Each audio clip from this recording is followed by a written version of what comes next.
Kemarin kita sudah ke label ya, teman-teman. Sampai dengan label. Nah, sampai sini ya pembahasan kita tentang telur. Dan untuk hari ini kita akan masuk ke materi baru yaitu table completion. Completion lagi-lagi melengkapi. Melengkapi table. Kalau kemarin label, hari ini kita akan melengkapi tabel. Oke, dalam jenis pertanyaan ini kita akan melengkapi sebuah tabel informasi dengan cara membuat ringkasan atau membuat parafrase dari informasi yang diberikan dari teks bacaan. Dan di sini yang kita perlukan adalah menemukan informasi yang spesifik di bagian yang ditanyakan pada soal. Kita juga harus bisa memilih kata-kata yang sesuai dan memahami detail teksnya itu seperti apa. Well, dan di sini kita diinstruksikan tentang berapa banyak kata yang dapat kita gunakan untuk menyelesaikan. Jadi untuk diisi ya, jadi seperti no more than 3 words and or a number, 1 word only atau no more than 2 words. Jadi bagian inilah yang harus sangat kita perhatikan teman-teman di dalam instruksi soal. Jangan sampai kita mengabaikan ini, karena kelebihan satu kata saja itu hitungannya sudah salah. Walaupun sebenarnya jawaban teman-teman itu benar. Jadi misalnya, jawabannya itu hanya terdiri dari 3 kata, tapi kita mengabaikan instruksi soalnya. Jadi maksimal hanya boleh 3 kata. Tapi kita menulis a piece of paper. It's a piece of paper, seperti ini. A piece of paper kan hitungannya 4 kata. Padahal di sini hanya menambahkan 1 kata aja, yaitu a piece, yaitu a. Nah, karena dia menambahkan a, teman-teman, maka ini menjadi salah. Gitu. Jadi sayang banget. Kenapa bisa seperti ini? Karena kita mengabaikan instruksi. Gitu. Jadi that's why saya selalu bilang, ketika mengerjakan soal reading, yang harus kita lakukan pertama itu adalah membaca instruksi soalnya. Karena di dalam instruksi soal tersimpan informasi yang sangat penting. Jangan sampai kita mengabaikan. Karena lebih 1 kata walaupun sebenarnya maknanya sama. Walaupun sebenarnya maksudnya sama. Jawabannya ya memang itulah. Tapi hanya kelebihan 1 kata. Ada kata e-nya atau ada kata of-nya. Seperti itu. Sehingga membuat katanya yang seharusnya hanya 2, kita jadi menulis 3 atau yang tadinya 3 kita jadi menulis 4, akhirnya itu menjadi salah. So, be careful, hati-hati. Oke? Ya, jadi kita lanjutkan untuk pembahasan table completion, teman-teman. Nah, di sini kita akan langsung ke contoh soalnya ya. Kita lompat ke exercise 13. Exercise 13 about this one, telepathy. Kita bahas ini ya, teman-teman. Nah, jadi the title of the text is this one, about telepathy. Lalu, nah ini karena teksnya panjang ya, jadi kita pilih ini saja. Oke, kita pilih exercise 13, kita baca dulu instruksi soalnya. Complete the table below. Itu perintah pertamanya, kita akan melengkapi tabel-tabel di bawah ini. Choose no more than 3 words. Pilih tidak lebih dari 3 kata. Jadi hanya maksimal 3 kata from the passage for each answer. Write your answer in boxes 1 to 10 on your answer sheet. Oke. Jadi nomor 1 sampai 10 di sini teman-teman kita akan melengkapi tabelnya. Well, teksnya kan panjang banget. Nah, di sini kita lihat ada paragraf sampai 8 paragraf ya, dan panjang sekali ini paragrafnya. Kalau kita baca, kita pahami sebenarnya 1 jam aja nggak akan cukup, teman-teman. Untuk bisa memahami secara detail apa sih maksud dari teksnya ini, lalu apa yang harus kita lakukan untuk menaklukkan jenis soal seperti ini. Karena kita sama-sama tahu waktu kita hanya 60 menit untuk menjawab 40 soal. Oke, dengan sajian teks yang begitu panjang. Lalu bagaimana kita menjawabnya? Jadi sama seperti kemarin, kita harus mencari keyword di dalam soal. Kita pahami dulu yang pertama, kita baca dulu tabelnya di sini teman-teman. Jadi nanti kita pasti diberi waktu sekitar 30 sampai 45 detik. Jadi tergantung dari level kesulitan soal ya. Kalau misalnya sulit, kita akan diberi waktu sekitar 30 sampai dengan 45 detik untuk membaca secepatnya, memahami secepatnya soal yang diberikan. Tapi kalau misalnya masih dalam level mudah seperti nomor 1 sampai dengan nomor 20 itu kisaran untuk memahami teksnya sekitar 15 sampai 30 detik gitu. Oke, sekarang kita sudah membaca instruksinya. Sebelum kita mencari keyword, sebelum kita ke passage-nya, kita akan pahami dulu maksud dari soal yang diberikan. Okay, so look at this table, everyone. Kita lihat tabel yang ada di sini. Untuk tabelnya, di sini terdiri dari 4 tabel dan masing-masing kolom ada deskripsinya. Yang pertama adalah name or date. Name or date. Nah, di sini ada Ganzfeld Studies in 1982 and Otto Ganzfeld Studies in 1987. Nah, ini akan menjadi panduan kita, teman-teman. Akan menjadi panduan kita di mana kita akan menemukan jawabannya. So, our focus here adalah Ganzfeld Studies di tahun 1982 dan Otto Ganzfeld Studies di tahun 1987. Informasi atau paragraf yang nggak ada kata-kata ini di dalamnya, maka bisa kita abaikan. Kita cukup baca, kita cukup pahami paragraf yang berisi kata-kata ini. Yang lainnya cuekin aja.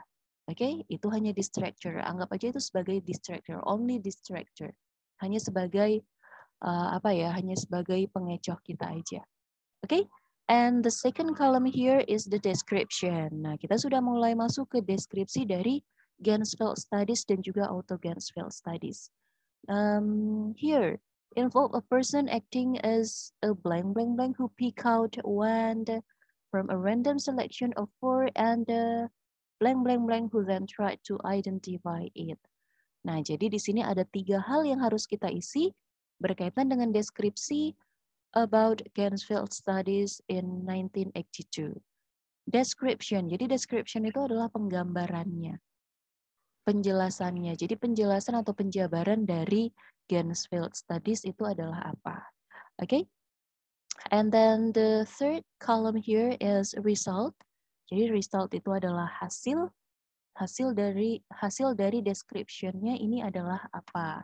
Nah, di sini teman-teman, hit rates were higher than with random guessing. Nah, ini adalah result-nya.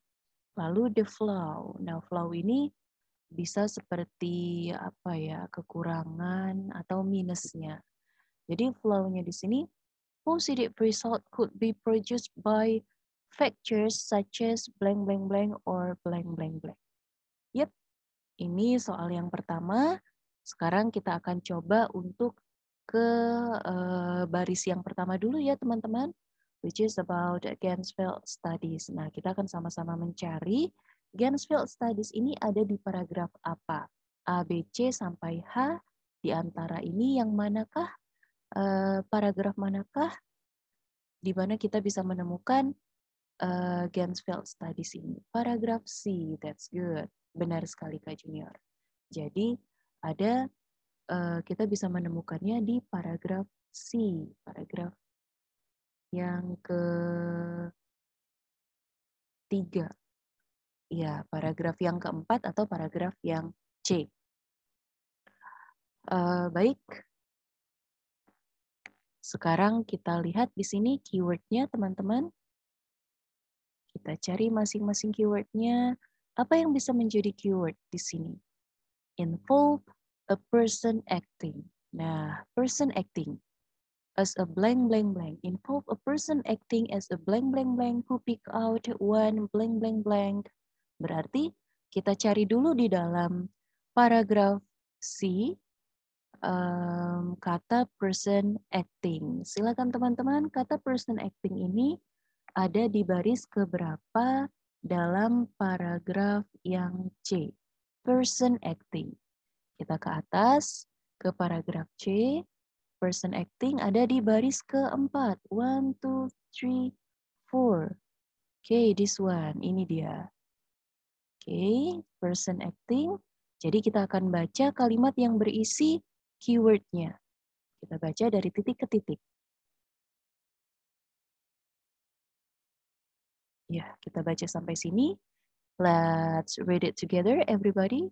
The idea was that a person acting as a sender would attempt to beam the image over the receiver relaxing in the sealed room.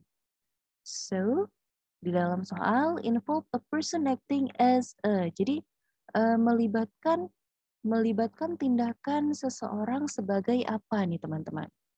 Dari sini as a person acting as a. Nah, di sini person acting as a sender. Berarti jawabannya adalah sender. So, we can write the answer here. Kita tuliskan di sini sender. Involve a person acting as a sender who pick out one blank blank blank from a random selection of 4. Nah, di sini apa yang bisa kita jadikan keywordnya? Yang pertama, kita lihat di sini ada pick out. Random selection of 4. Random selection of 4. Nah, from here, everybody, ini karena Ganzfeld Studies tadi ada di paragraf C ya, berarti kita bisa kembali ke paragraf C, karena di sini Ganzfeld Studies yang ada di tahun 1982. Dan Ganzfeld Studies di tahun 1982 itu didiskusikan di paragraf C. Berarti kita kembali lagi ke paragraf C untuk mencari keyword-keyword ini. Who pick out, memilih one blank blank blank from random selection of 4. Random selection, pemilihan secara acak. Oke, kita cari kembali lagi ke paragraf C. Silakan. Random selection itu ada di baris keberapa dalam paragraf C?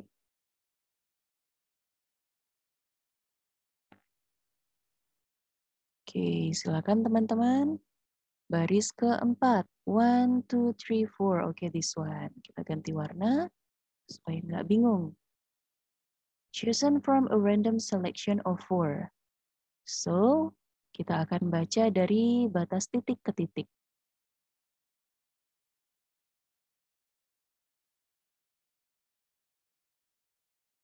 Ya, kita baca sama-sama teman-teman. In early Ganzfeld experiments, the telepathy test involved identification of a picture chosen from a random selection of 4 taken from a large image bank. So, here, kira-kira jawabannya apa teman-teman for number 2? Who pick out one blank blank blank from a random selection of 4? From a random selection of 4. Berarti large image bank kan di sini kan dari random selection of 4. Berarti jawabannya akan terletak di sebelum kata from ini, teman-teman. Yes, that's good. Berarti jawabannya adalah a picture. A picture chosen from. Sebuah gambar yang dipilih dari pemilihan secara acak ini. Oke? Jadi, that's very good job everyone. The answer is picture. Kita tulis di sini. Nah, jadi a picture di sini sudah ada one, berarti kita tidak perlu menuliskan a lagi. Jadi kita tinggal menjawab picture saja. Picture, nggak boleh pakai s. Karena di dalam passage-nya tidak ada s. Selain itu diperkuat dengan adanya one. Ada kata one di sini yang artinya adalah satu, berarti singular. Well, kita lanjutkan to number 3. And from a random selection of 4, and a blank blank blank who then tried identify it. Yang kemudian mencoba untuk mengidentifikasikannya. Nah, ini berarti masih berkaitan dengan random selection, everybody. Masih berkaitan dengan picture. Oke, jadi kita cari di sini identify, ini bisa menjadi keywordnya, who then try to identify it. Yap, Kita akan kembali lagi ke paragraf C tadi, teman-teman. Berarti kira-kira di sini kan who. Oke, sorry saya lupa. Di sini kan ada kata who ya, everyone. Who ini reverse-nya adalah ke people. Ya, jadi who ini merupakan kata ganti atau merupakan connector yang bisa kita gunakan ketika mendeskripsikan people atau profession. Berarti di sini the answer must be a noun, adalah sebuah kata benda dan dia kata benda yang berupa people atau profession. Okay. People or profession. Baik, sekarang kita akan cari di paragraf C. Oke, kita kembali ke paragraf C. Silakan teman-teman. Kira-kira jawabannya adalah apa? Receiver, that's good. Benar sekali. Jadi, as a sender would attempt to beam the image over the receiver, relaxing in the sealed room. Once the session was over, this person was asked to identify which of the 4 images had been used. Nah, jadi this person di sini diperjelas lagi ya, teman-teman. Once this session was over, ketika semuanya sudah selesai, this person was asked to identify. Orang ini akan diminta untuk mengidentifikasi which of the 4 images had been used. Di mana, yang mana 4 foto yang akan digunakan. Nah, jadi di sini diperjelas. This person was asked. So, this person di dalam kalimat ini reverse-nya ke siapa? Reverse-nya adalah ke receiver. Oke, jadi jawabannya di sini adalah receiver. Very nice doing. Yep. Sekarang kita lanjutkan ke kolom yang keempat. About the flow. Positive results. Nah, ini could be produced by factors such as blank blank blank or blank blank blank. Berarti ini menyatakan contoh ya teman-teman. Such as itu artinya adalah seperti atau contohnya. Nah, positive result ini bisa kita jadikan keyword di sini. Positive results. Lalu could be produced by factors such as. Ada 2. Pilihan jawabannya ada 2. Contohnya ada 2. Nah, ini masih di paragraf C ya teman-teman. Still about Ganzfeld studies. Jadi kita kembali lagi ke paragraf C. Kita akan mencari kata positive results di dalam passage ada di baris keberapa. In what line? Paragraf C. Oke. Paragraf C kita cari apakah ada kata positive results. Oke. No ya, tidak ada ya teman-teman. Kalau begitu, karena di sini tidak ada kata positive results, berarti kita akan mencari ke paragraf lain yang membicarakan tentang Ganzfeld studies. Oke, dibicarakan juga di paragraf ke-4, paragraf D. Oke, di sini ada Ganzfeld method. Ya, jadi di sini kita cari apakah ada kata positive result, everybody? Baris keempat. Let's see. 1, 2, 3, 4. This one. Positive result. Yep, sudah ketemu. Kita akan baca yang berwarna kuning ini, teman-teman. Just because change had been ruled out as an explanation did not prove telepathy must exist. There were many other ways of getting positive results. Di sini contohnya belum disebutkan. Of getting positive results, titik. Berarti kita teruskan ke kalimat selanjutnya. This range from sensory leakage and so on. Nah, di sini ada kata this, teman-teman. This range. This ini kan merupakan kata ganti ya. Nah, kata this ini dia reverse-nya ke siapa? Kata this ini reverse-nya adalah ke positive results. Oke, this range jadi positive result. Range from sensory leakage where clues about the picture accidentally reach the receiver to outright fraud. So di sini kita ketemu teman-teman jawabannya.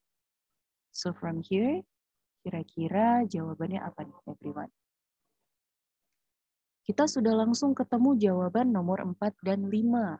Nah, berarti dari yang berwarna kuning ini, yang di bold berwarna kuning ini, kira-kira what is the answer for number 4 and 5 untuk nomor 4 dan nomor 5? The answer is ya, jadi di sini kan dijelaskan this range. This range, jadi ini berkisar from antara, ini berkisar antara atau berkisar dari sensory leakage, where clues about the picture accidentally reach the receiver. Ini kalau ada tanda seperti ini teman-teman, jadi kalau ada tanda 2 seperti ini maksudnya adalah kalimat yang berada di tengah-tengah tanda garis panjang ini adalah pengertian dari kata sebelumnya. Jadi kata yang saya garis bawahi ini adalah pengertian dari sensory leakage. Jadi sensory leakage itu adalah apa? Dia adalah ketika clues about the pictures accidentally reach the receiver. Secara nggak sengaja mencapai si penerima. Ya, berarti for number 4 di sini adalah sensory leakage. Lalu contoh yang kedua di sini adalah outright fraud. Ya, benar sekali. Jadi itu dia jawabannya. Jadi untuk nomor 4,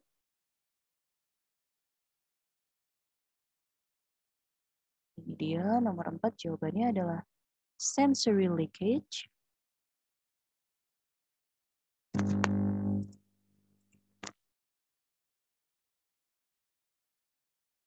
Lalu untuk nomor 5, outright fraud.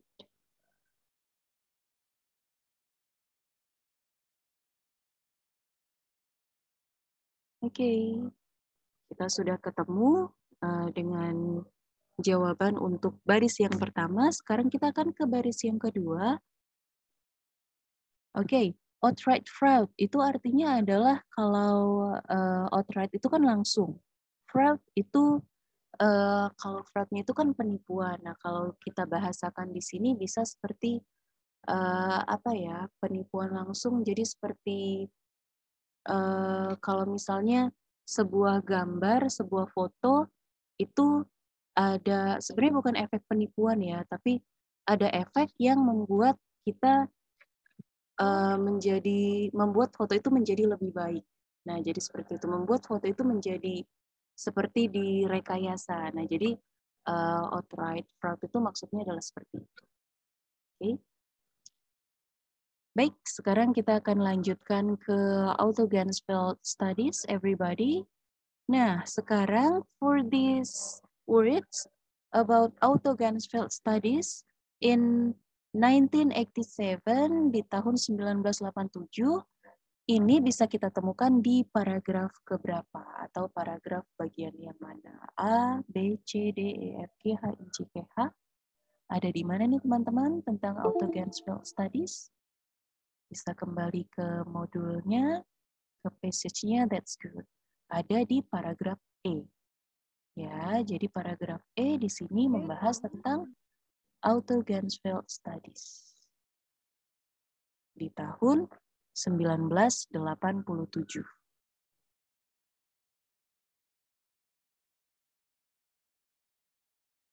This one. Well, sekarang kita akan coba baca dulu, baru setelah itu kita tentukan keyword di masing-masing kolom. Number 6. Blank, blank, blank were used for key tasks to limit the amount of blank, blank, blank in carrying out the task. Okay. So for number 6, everybody, untuk nomor 6, di mana di sini yang bisa kita jadikan keyword? Key task. Okay. Key task. To limit the amount. Oke, ini dia. Jadi kita akan cari di paragraf A. Di paragraf A yang membicarakan tentang key task. Oke, kita ke paragraf A, teman-teman. Silakan cari key task. Key task ini ada di baris keberapa? Line 2. Well done. Good. Ada di baris kedua. This one. Line 2. Berarti kita bisa baca kalimat yang berisi keyword-nya ini. Nah, kita baca sama-sama, teman-teman, sampai dengan batas titik. After this, many researchers switched to Autogansfeld test, an automated variant of the technique which used computers to perform many of the key tasks such as the random selection of images. So from here, everyone, kira-kira based on the question, berdasarkan soalnya, di sini yang digunakan sebagai key task itu adalah apa? Autogansfeld test. Okay. After this, many researchers switch to Auto-Gansfeld test. Switch berarti menukar ya. Jadi dari Gansfeld study menjadi Auto-Gansfeld study. Jadi Auto-Gansfeld test atau Auto-Gansfeld study itu adalah an automated variant of the technique which use computer to perform many of the key tasks such as the random selection of images. Well, jadi di sini ada key task-nya sebagai keyword. Nah, jadi yang menjadi keyword-nya ini apakah benar Auto-Gansfeld study-nya?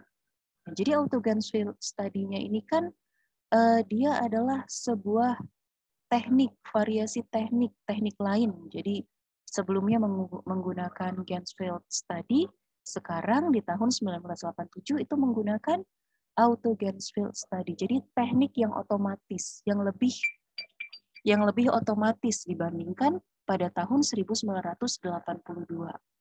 Nah, jadi di sini to perform many of the key tasks.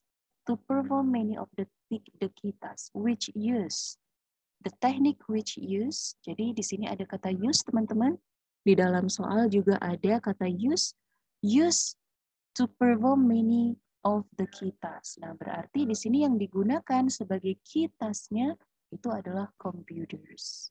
Jadi bukan tekniknya yang digunakan, tapi yang digunakan untuk banyak sekali tindakan, banyak sekali pekerjaan, itu adalah komputernya. Computersnya. Nah, jadi di sini ada kata were di sini everyone yang menandakan kalau dia jawabannya harus in plural. Berarti komputernya harus pakai S gitu. Kalau tidak pakai S salah. Kenapa salah? Pertama, di dalam passage tertulis computers with S at the end. Lalu di dalam soal, di sini dijelaskan dengan to be were. Di mana to be were itu digunakan untuk plural. Jadi nggak bisa singular. Were itu untuk plural. Oke, kita lanjutkan. Number 7, computers were used for key tasks to limit the amount of blank blank blank in carrying out the task. Jadi in carrying out, untuk mengerjakan the task. Nah, berarti di sini kita bisa jadikan carrying out ini sebagai carrying out the task ya. It's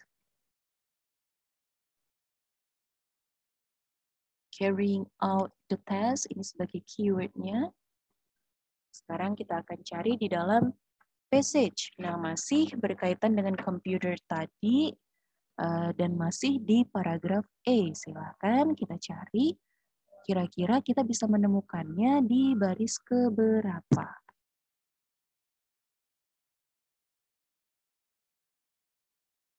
Carrying to limit. Oh ya, limit the amount. Limit the amount itu juga bisa menjadi keyword kita, teman-teman. Limit the amount, di sini kan ada kata limit the amount ya. Jadi limit the amount, lalu carrying out the task. Ada di baris keberapakah mereka? Kita cari dulu ada di baris keberapa, teman-teman? limit the amount. Nah, kata limit di sini diparafraskan nih teman-teman. Jadi limit minimizing. Oke, good. Tepat sekali Kak Junior. Jadi limit diparafraskan dengan kata minimizing.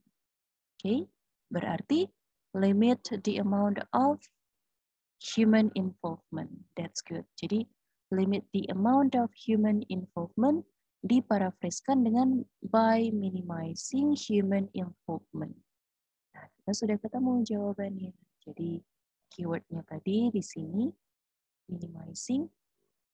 Kita ganti warna dulu. By limit sama dengan minimizing dan human involvement ini adalah the answer-nya. The idea was to minimize the risk of all results. So that's very good. The answer for number 7 is human involvement.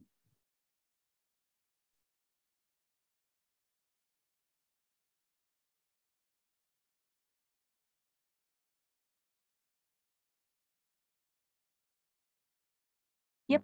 Now number 8. Sekarang kita ke nomor 8. It is about the result. The result were then subjected to a blank blank blank.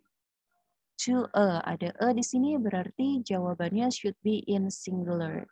Talking about the result, subjected. Okay, subjected menjadi sasaran. The result were then subjected to a blank blank blank. Jadi hasilnya ini apa nih kira-kira everyone?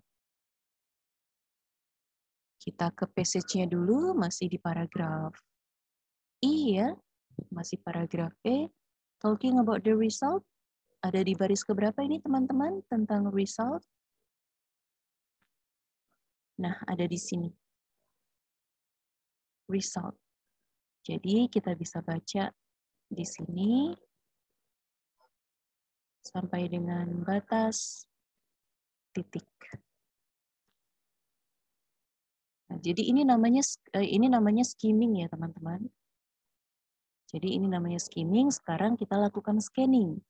In 1987, results from hundreds of autogens field tests were studied by Hunterton in a meta-analysis, a statistical technique for finding the overall results from a set of studies. Jadi di sini result-nya adalah subjected to-nya menjadi sasaran to a meta-analysis. Ini dia. Okay, apa itu meta-analysis? A statistical technique for finding the overall results from a set of studies. Ya, jadi jawabannya adalah meta-analysis. Kita tuliskan jawabannya di sini.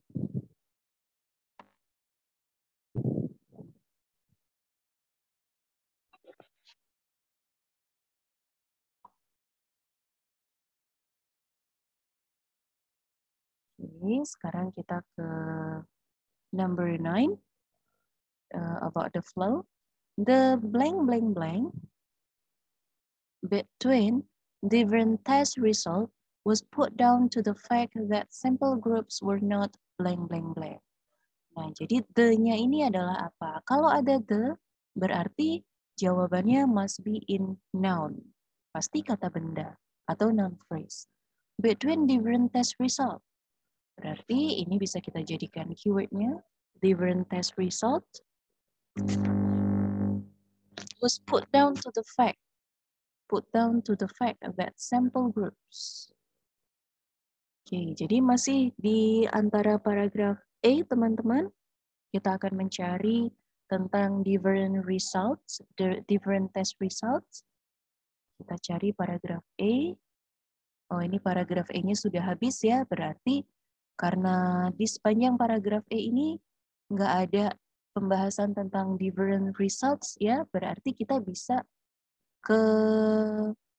mencari di paragraf selanjutnya tentang that discuss about Auto-Ganzfeld test atau Auto-Ganzfeld method or Auto-Ganzfeld study.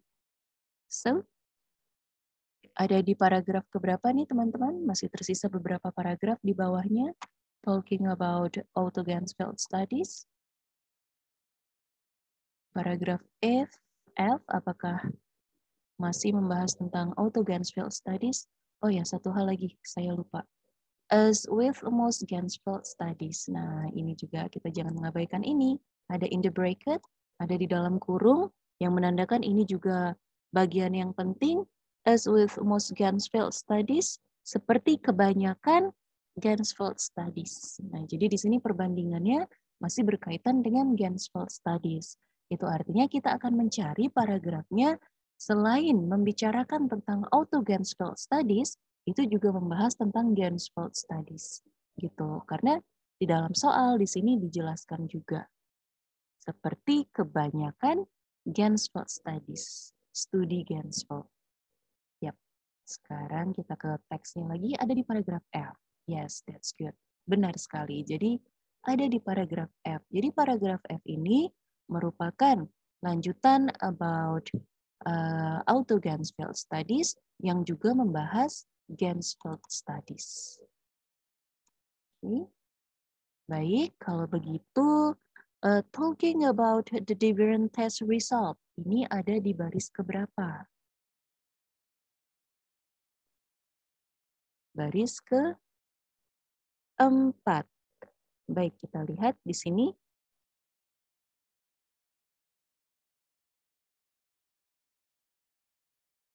One, two, three, four.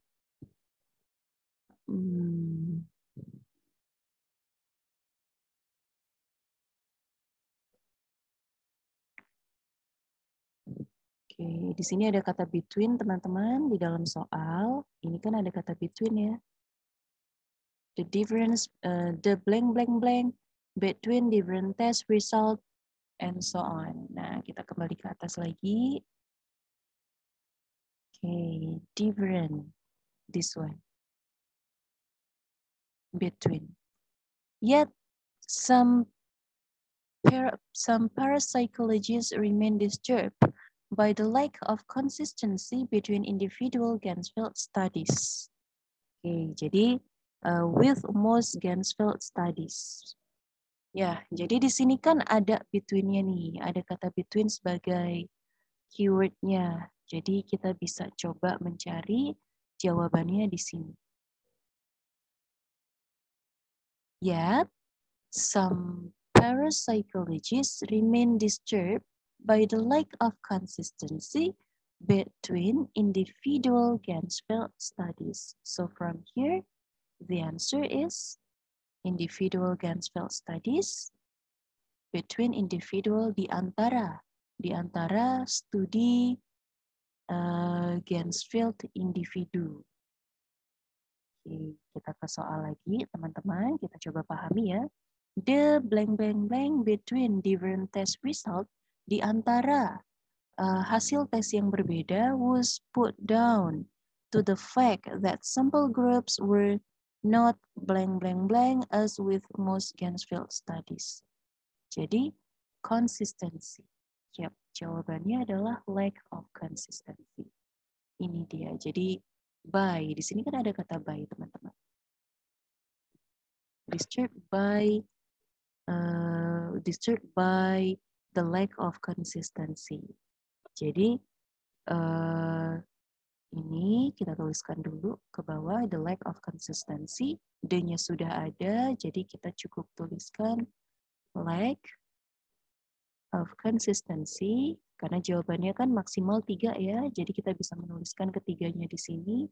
The lack of consistency between different test result was put down to the fact that sample groups were not blank blank blank. Nah, sekarang kita akan lanjutkan lagi. Still in the same passage, masih di paragraf yang sama, membahas tentang lack of consistency. Sample groups ada di baris keberapa nih teman-teman? Different test result was put down to the fact that simple groups Ya, ada di sini. Baris keberapa nih, teman-teman? Defenders of telepathy point out that demanding impressive evidence from every study ignores one basic statistical fact. It takes large sample to detect small effect. If a current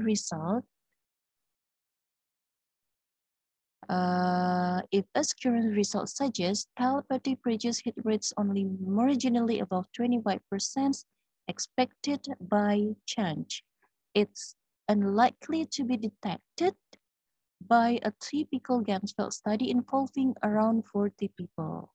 The group is just not big enough. Nah, jadi di sini teman-teman, we can read here. Ini nggak seperti, it's unlikely to be detected. Study involving around 40 people. Ya, jadi kan di dalam soal ada sampel groups-nya.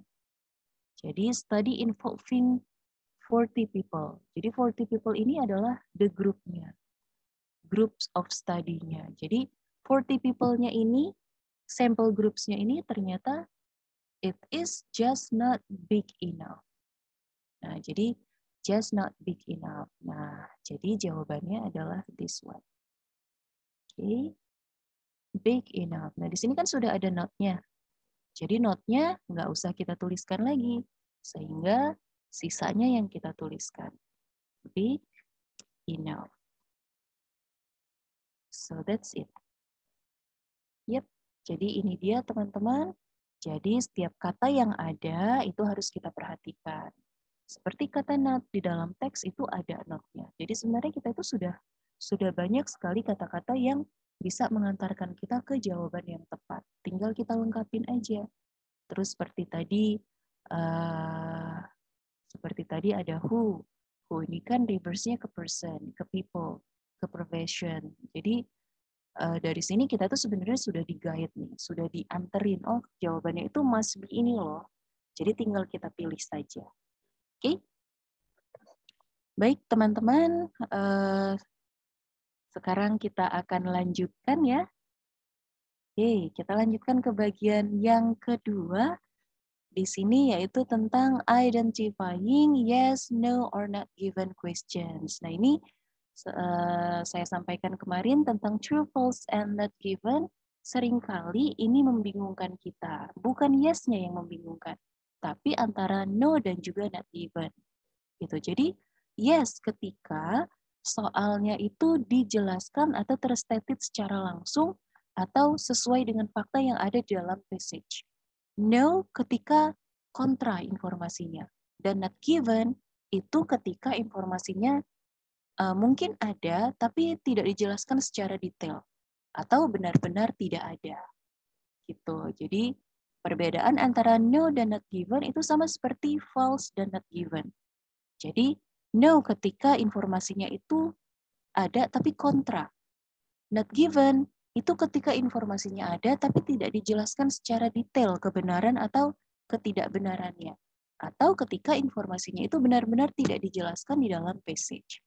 Oke, nah jadi yes, no, or not given questions ini juga merupakan salah satu soal dalam reading IELTS yang sering banget muncul di dalam soal IELTS. Gitu. Jadi soalnya berapa banyak? Mungkin hanya ada 3, mungkin hanya 2, atau mungkin hanya ada 1. Gitu. Oke, sekarang kita akan coba langsung untuk membahas exercise-nya, teman-teman. Kita lihat di sini exercise 13. And the title of the passage is The New Way to be a Fifth Grader. Kita langsung lompat ke soal, ini cukup panjang ya.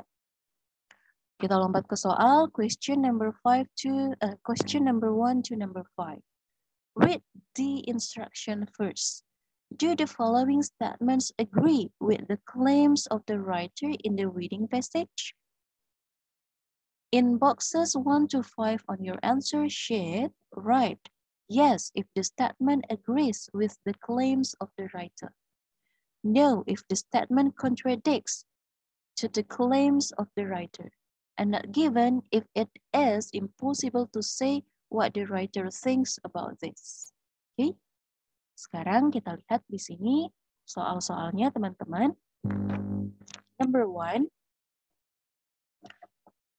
Todderson's first impressions of how she would use Khan Academy turned out to be wrong. So, what is the keyword here? Apa yang bisa kita jadikan keyword di dalam soal nomor 1 ini? Yang pertama, teman-teman, di sini ada first impression. Todderson's first impression. Okay, of how she would use Khan Academy. Okay, lalu turn out to be wrong. Wrong. Nah, jadi intinya adalah first impression, kesan pertama. Kesan pertama dari Todderson tentang Khan Academy ini ternyata salah. Ya, turn out to be wrong berarti ternyata salah. Oke, sekarang kita lihat di dalam passage di mana kita bisa menemukan kalimat-kalimat ini, teman-teman. Todderson's first impression, use academy, lalu turn out to be wrong. Turn out ini juga keywordnya. Silakan, ada di paragraf keberapa, teman-teman? A, B, C, D, E. In what paragraph?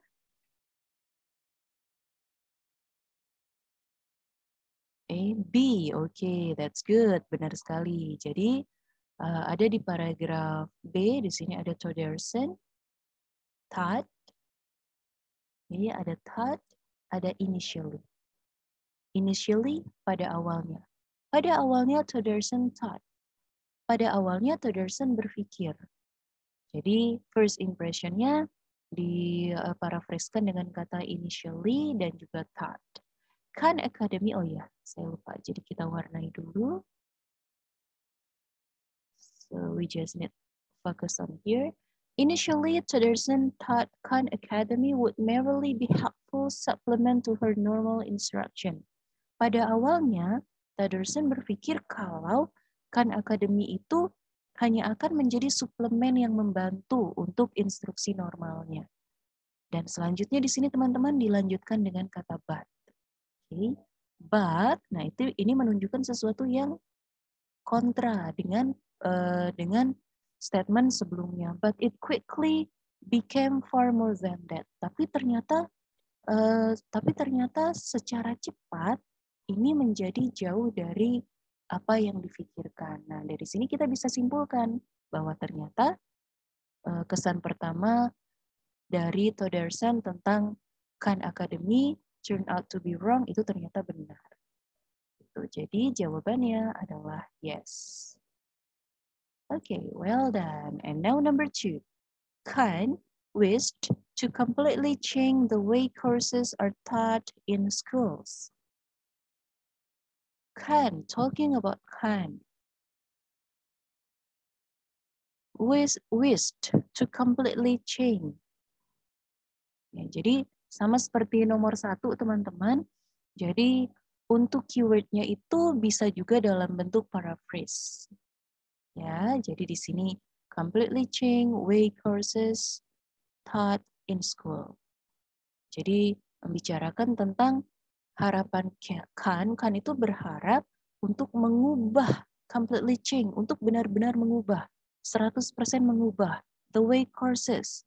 Way courses berarti tentang way courses, tentang pembelajarannya, tentang materi pembelajarannya, pokoknya yang berkaitan dengan coursesnya, dengan pembelajarannya, are taught, yang diajarkan di sekolah.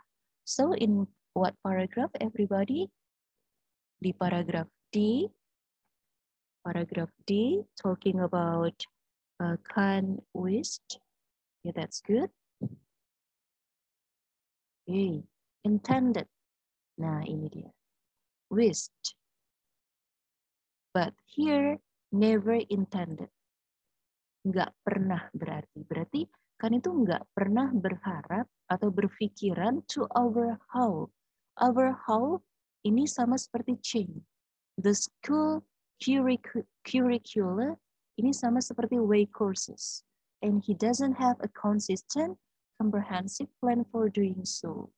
Jadi di sini dijelaskan Kalau Khan itu nggak pernah berpikir sekalipun untuk mengubah kurikulum yang diajarkan di Khan Academy. Itu artinya informasi yang ada di nomor 2 ini salah. Karena dia salah, berarti jawabannya adalah no. Well done. And now let's continue to number 3. Sekarang kita ke nomor 3, everybody. School grade levels are based on the idea of student progressing at different rates.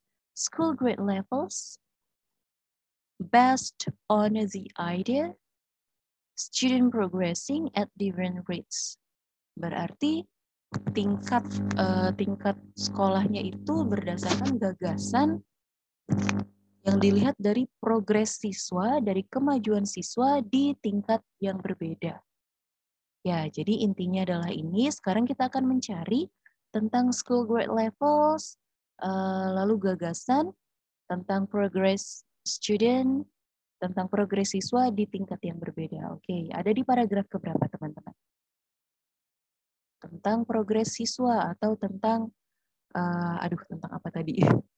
Tentang school grade levels. Sorry, school grade levels, everyone. Ada di paragraf keberapakah? Talking about school grade levels. F. Well done. Tepat sekali. Ya, jadi ada di paragraf F, teman-teman. This one, grade levels. Jadi kita baca dari titik ke titik.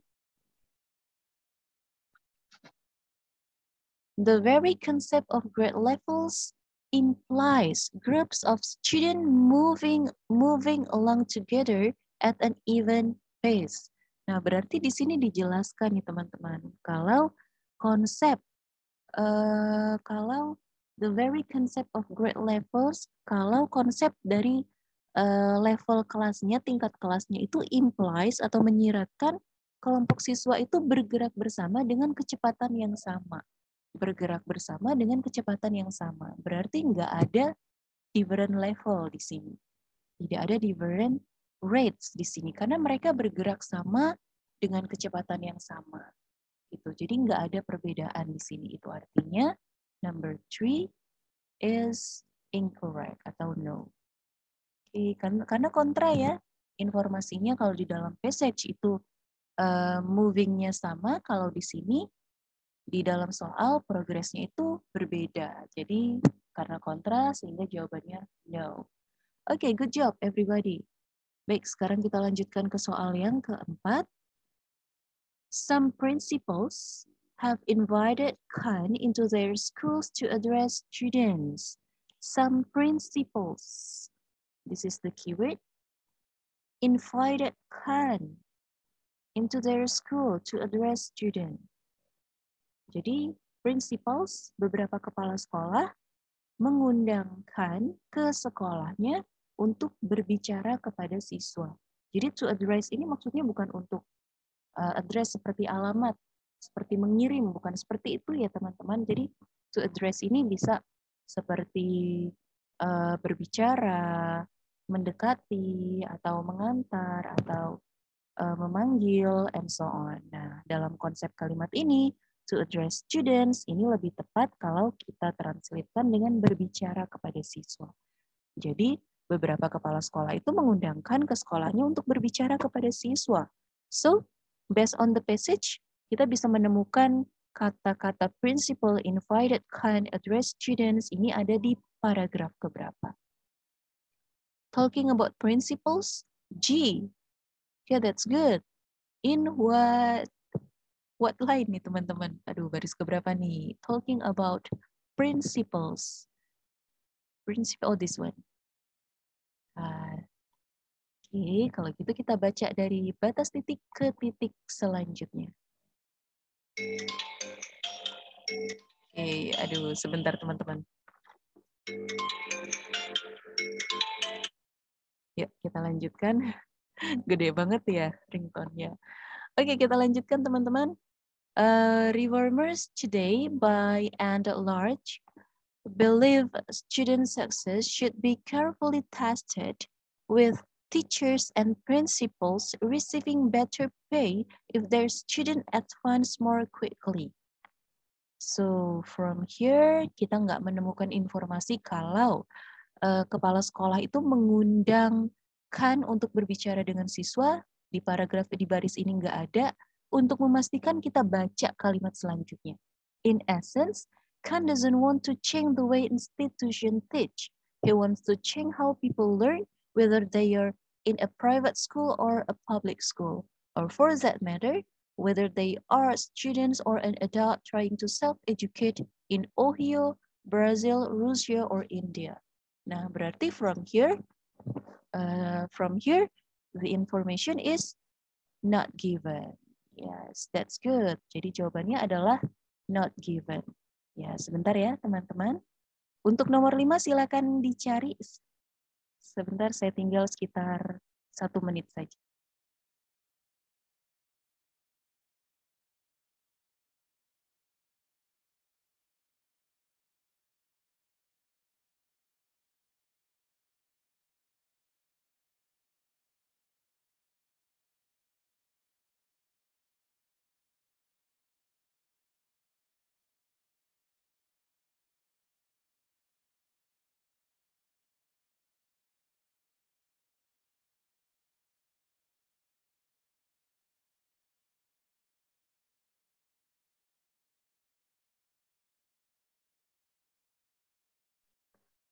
Oke, kita lanjutkan soal yang kelima, teman-teman.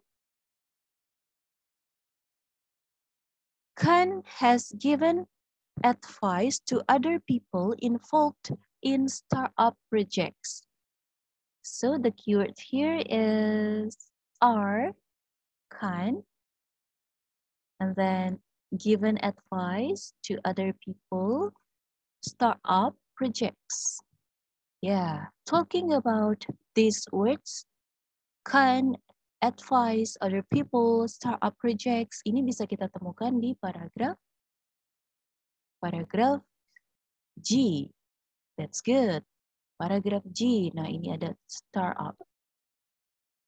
Jadi kita baca dari sini teman-teman. It's classic startup logic. Do something novel, do it with speed, and the people who love it will find you. So here, nggak ada informasi tentang Khan yang memberikan advice kepada orang lain, memberikan nasihat kepada orang lain tentang startup project. Itu artinya the answer is not given. This one. Oke, baik. Kalau begitu teman-teman, sampai sini. Aduh, ini waktunya sudah habis, tapi kita masih ada 1 materi lagi. Saya minta waktunya sebentar ya teman-teman. Bingung mau no atau not given. Ya, memang lanjut ya Kak Junior, saya minta waktunya sedikit lagi membahas short answer aja. Boleh lanjut ya? Sorry ya teman-teman. Aduh, memang reading ini sengaja saya jadikan pertemuan-pertemuan awal karena pembahasannya panjang kali lebar kali tinggi. Gitu. Ini satu lagi aja, oke? Okay? Statementnya selalu berurutan, jawabannya adalah enggak, Kak. Kalau dalam IELTS itu statementnya enggak selalu berurutan. That's why mencari keyword di dalam passage itu penting banget. Gitu. Jadi enggak enaknya IELTS itu statementnya itu enggak berurutan. Jadi bisa lompat-lompat. Oke, kita lanjut ya. Sorry ya teman-teman, padahal saya sudah berusaha secepat kilat seperti JNE one day. Okay, so here the last, Kak, yang terakhir adalah short answer. Nah, short answer ini yang sering juga ngebingungin kita. Jadi, kenapa short answer ini ada di bagian terakhir? Karena bisa dikatakan short answer ini level yang cukup sulit dibandingkan yang lain. Gitu. Karena kita akan membuat sebuah kesimpulan seperti itu. Okay. Well, jadi short answer questions dalam IELTS reading itu sangat mirip dengan sentence conclusion questions. Jadi kita melengkapi kalimat. Gitu, mirip banget dengan jenis soal sentence completion. Jadi di sini kita akan menjawab pertanyaan dengan kata-kata yang tercantum di dalam teks. Dan di sini kita nggak dikasih nggak dikasih list information atau list jawaban. Gitu. Jadi nggak seperti soal-soal matching yang lainnya, kita nggak dikasih pilihan jawaban. Oke? Kita langsung ke exercise-nya, teman-teman. Kita pilih exercise yang pendek aja di sini, potongannya saja. Ya, the title of the passage is The Fattest Animals. Nah, kita bacanya instruksi soalnya dulu. The instruction of the question is answer the questions with no more than 2 words. Nggak boleh lebih dari 2 kata. Oke, kita lihat soal yang pertama. Which animal has the most fat? Kita cari keywordnya terlebih dahulu. Animal has the most fat. Which animal has the most fat? Berarti hewan yang mana yang memiliki lemak lebih? Hewan apa yang memiliki lemak lebih? The most fat. Ada di baris keberapa nih teman-teman talking about the most fat? Ada di paragraf pertama, baris pertama. Nah ini dia. Jadi kita bacanya yang sampai batas titik aja. As the largest animal in the world, the blue whale also has the most fat. Good. Jadi jawabannya adalah the most fat. Since the instruction asks us to write with no more than 2 words, hanya 2 kata, berarti dari the most fat kita pilih 2 kata yang paling penting. 2 kata yang paling penting adalah most fat. Jadi, sorry. Adalah blue whale. The blue whale. Jadi jawabannya adalah blue whale. Oke, jawabannya pasti animal karena soalnya adalah animal. Sekarang kita ke nomor 2, teman-teman. How is called tissue of marine mammals that is rich with fat? How is called? Bagaimana memanggil atau bagaimana menyebut tissue of marine mammals? Tissue, jaringan mamalia laut that is rich with fat. Jadi di sini tissue of marine ini adalah keyword yang pertama. Rich with fat. Paragraph 2, line 2. This one, the fat-rich tissue belonging marine mammals that has myriad benefit for swimmingly. Nah, jadi bacanya dari batas titik. Sehingga jawabannya adalah blubber. Good, blubber everyone. The last question. Which marine animals need a thick layer of fat to survive in cold waters? So the clue here is marine animals, thick layer of fat, survive in cold waters. In paragraph 3, line 1. Okay. To survive in these frosty remote waters, they have a layer of blubber almost half a meter thick. This frosty. Ya, berarti di sini which marine animals, karena yang ditanyakan adalah nama hewannya. In waters further north live bowhead whales. Ya, jadi jawabannya adalah bowhead whales. Ini dia, whales, bowhead whales.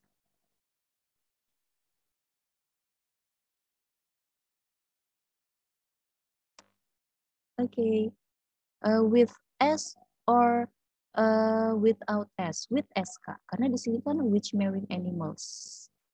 Kalau which marine animal berarti without S.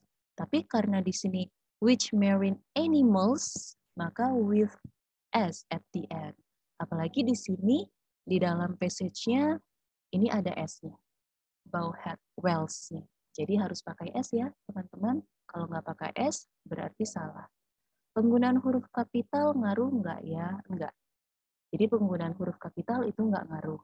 Jadi amannya nih teman-teman, ketika mengerjakan soal IELTS, terutama reading dan juga listening, teman-teman bisa ngerjain semuanya dalam huruf kapital. Itu kecuali dalam writing. Dalam writing, penggunaan huruf kapital, kapan kita menggunakan huruf kapital, kapan kita menggunakan huruf kecil, huruf besar itu akan mempengaruhi nilai. Tapi kalau dalam reading, dalam listening itu aman. Gitu. Nah, biar lebih amannya lagi, semuanya silakan gunakan huruf besar. Gitu. Karena kalau huruf kecil kadang mengecoh ya, apalagi tulisan tangan. Huruf A, ini A apa O, tapi kalau huruf besar kan lebih jelas. Oke. Pertanyaan dari Kak Iren. Selanjutnya pertanyaan dari Kak Indria.